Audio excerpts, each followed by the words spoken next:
New tonight on KGW News, the rodeo mishap caught on camera. And now at the center of two multi-million-dollar lawsuits. Plus, the first heat wave of the season now headed our way when the 90s are set to roll in. And the owner of the Portland Spirit eyes Waterfront Park for a new restaurant. It'd be nice to be able to stop in and get something to eat or drink while, enjoying the view out here. Then later, an uptick in ticks. It's starting to become a trend of increasing tick activity in the area. Where to keep an eye out and how to prevent the tiny bugs from hitching a ride. But first at 11, that frightening moment from an Oregon rodeo that's now led to legal action. We're glad you're with us tonight. I'm David Molko. It all started with a bull at the Sisters Rodeo jumping the fence and ended with two spectators trampled. Alma McCarty has the update. For this bull named Party Bus, it was his first rodeo and also his last after jumping out of the arena and into the crowd 2 summers ago. Everybody was just trying to get out of the way. Rodeo is an inherently dangerous sport, and especially bull riding, but it is a very rare occasion. We've never had it here at Sisters Rodeo. Now, 2 spectators trampled by that bull are suing the rodeo and its contractor, claiming they could have and should have done more to prevent this from happening. According to the first $9.25 million lawsuit, Bend resident Allison Hickey says the bull knocked her to the ground, crushing her right shoulder and right calf. In a statement provided by her attorney, she wrote in part, "I am bringing this lawsuit not only for myself, but to help ensure no one else, certainly no child or elderly person who may have stood in my place, has to endure what I have." In an answer to that complaint, the rodeo contractor, Corian Lang, who provided rodeo stock, including Party Bus, denies the allegations and the liability, writing that Sisters Rodeo Association is primarily responsible for any injuries and damages. The second suit, filed by Ridgefield residents Kristen and Andrew Wirt, details how when Party Bus leaped over the fence into the crowded bleachers and ran into the concessions, Kristen was violently attacked from behind, bucked into the air, and trampled. They're seeking more than $2 million. And in Hickey's lawsuit, she also claims that the rodeo then profited selling merchandise and using Party Bus as a way to market the event. Despite reaching out this afternoon for a comment, we have not heard back from the Sisters Rodeo Association. David? That video just so hard to watch. Thanks, Alma. Okay, let's switch to a live look over the Rose City and a major heat up on the horizon with the potential to hit the upper 90s. Chief Meteorologist Matt Spino here tracking our weather impact alert for the weekend. Matt. Yeah, that's right, David. I'll get to the heat in just a second, but I want to show you this live shot from our Chinook Winds Casino Skycam in Lincoln City because you can clearly see 2 planets that are very close to each other, Venus and Jupiter right below it. They've been hanging low in the western sky. They're going to set soon. The other thing you see out here at the coast is a little bit of fog out over the ocean, and there may be some patchy fog at the coast in the morning, 53 degrees there. Okay, on to the heat, because it is coming. We'll have our first real heat wave of the year taking shape this weekend, especially Sunday and Monday. Those are the weather impact alert days. We'll be around 90 on Saturday. That's warm, but not too terribly hot. And then upper 90s Sunday and Monday. Those are the days you're really going to want to think about doing whatever you can to stay cool and not overexert yourself in the warm hours. The nights are going to be very warm too, and of course the fire danger going up. There's an extreme heat watch up for the Portland area down through south of Salem and then down the Columbia River to the west of Longview. This area is bigger than what the watch covered last night, and it also runs longer into Tuesday night because Tuesday is still going to be on the toasty side, especially in the early morning hours. This will be converted to an extreme heat warning when we get within 48 hours of the event. So once again, weather impact alert for Sunday and Monday is a major heat risk, especially for those sensitive to hot weather. I'll show you the exact forecast highs in a bit, David. A lot to keep an eye on. Thanks, Matt.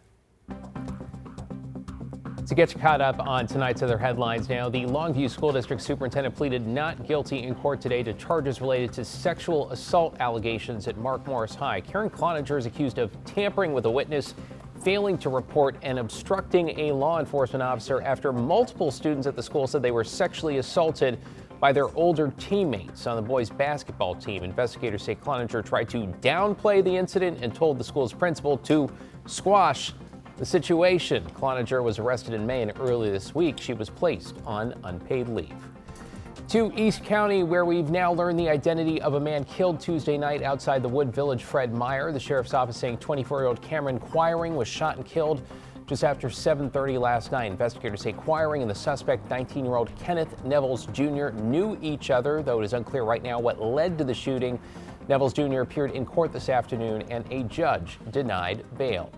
And the Sandy police officer hurt in a shooting with a triple homicide suspect is doing better tonight. Police say Sergeant Garrett Thornton is still recovering in the hospital, but will soon transition to a rehab facility for physical and occupational therapy. Court documents show Thornton was shot 4 times while responding to the deadly incident on May 31st. The suspect, 38-year-old Brian Moore, is also accused of killing his partner, her mother, and their 16-year-old neighbor. Moore pleaded not guilty and remains in the Clackamas County Jail. We have a link to a GoFundMe to support Sergeant Thornton right now on KGW.com. New at 11, a potential boost for downtown Portland, where the owner of the Portland Spirit, it appears, has a new business idea, bringing a restaurant to Waterfront Park. Catherine Cook takes a look at how this would mean a new chapter for a historic landmark.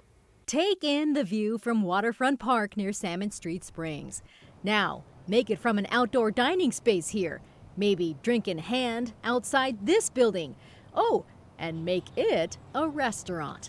That's the vision suggested by paperwork filed with the city by Portland Spirit owner Dan Yates. The early assistance application notes the building's designation as a historic landmark. In 1947, the Portland Chamber of Commerce commissioned famed architect John Yeon to design the visitor center.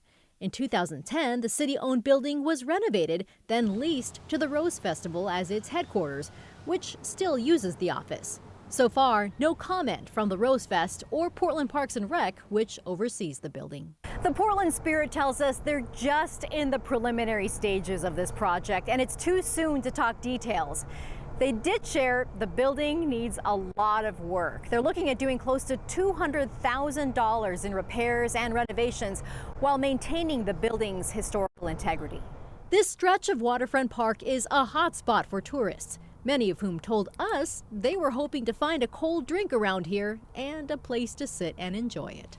And then we saw this structure and I was like, oh, that looks like a place that we can get water. So we walked up here to find some water, and there was no water here. So the thought of there being something here that people could enjoy while they're looking at the river is just like, sounds really appealing to me.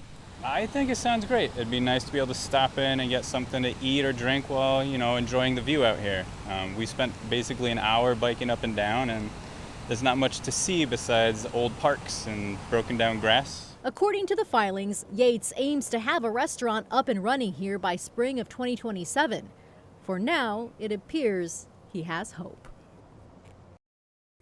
Catherine Cook, they're all about possibilities, right? Well, developing tonight, a key resource for domestic violence survivors in Clark County is trying to figure out what is next after it lost state funding. The YWCA now needs to make up a $90,000 gap to keep its domestic violence high-risk team going.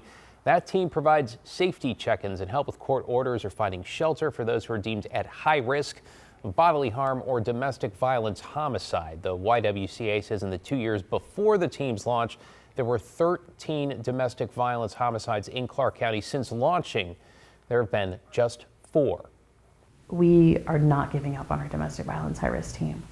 No, we don't have funding secured for July 1st. Yes, that's in about 3 weeks. And there's no way that we're stopping this program. 88 lives, there's no way. We are not stopping this program. It is going to be difficult. We don't have all the answers right now on what funding looks like. Landry says they are pursuing every possible public and private funding arm they can. A reminder, if you are a domestic violence survivor or know someone who is, help is always available over the phone. You can call the National Domestic Violence Hotline 24/7 at 800-799-7233. A new network of speed cameras in Portland has issued 69,000 tickets over the past 6 months, and PBOT says they're making the streets safer. 30 cameras went in last year on the streets with the most deadly crashes. Since then, the number of traffic deaths has steeply declined. For example, in 2025, Portland saw the fewest traffic deaths in 7 years, 39 compared with a record 69 2 years earlier. Goal is to have 0 citations, really. We're not out to issue as many citations as we can. We want people to follow the law. We want them to follow the speed limit. So far this year, there have been 17 traffic deaths in Portland, on pace to be roughly the same as 2025. 'Tis the season for road construction, with Clark County officials also reminding drivers to slow down and pay attention. The county ranks 4th in the state for work zone collisions, with about 80 incidents reported every year. The top causes: distracted driving, speeding, and driver frustration. Most of us in this industry have experienced close calls. We've seen distracted drivers speeding through work zones or people ignoring traffic control completely. And those moments can be scary, because behind every hard hat and safety vest is a real person just trying to get home to their family. A very good reminder there. June through August are Washington's deadliest months when it comes to traffic fatalities.